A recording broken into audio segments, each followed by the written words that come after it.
alaykum aziz ustozlar. Tafsilat kitobxonlar. Mana bugun 9-may xotira va qadrlash kuni munosabati bilan xotira abadiy qadr muqaddas mavzuda o'tkazilayotgan tadbirimizga xush kelibsiz. Assalomu alaykum, hurmatli tadbir ishtirokchilari, hurmatli onajonim, hurmatli ustozlar. Tadbirimizga xush kelibsiz.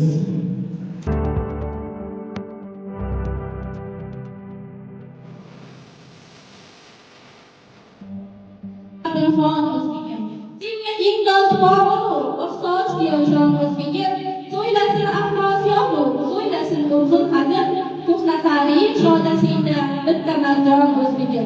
Endi navbatni 7-maktab sinf o'quvchilariga beramiz. Marhamat.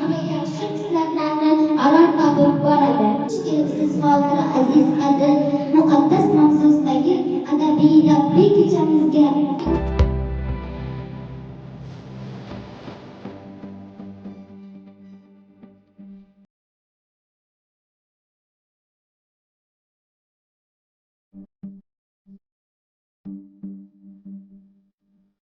hozirgi navbatimizni she'rlarga beramiz.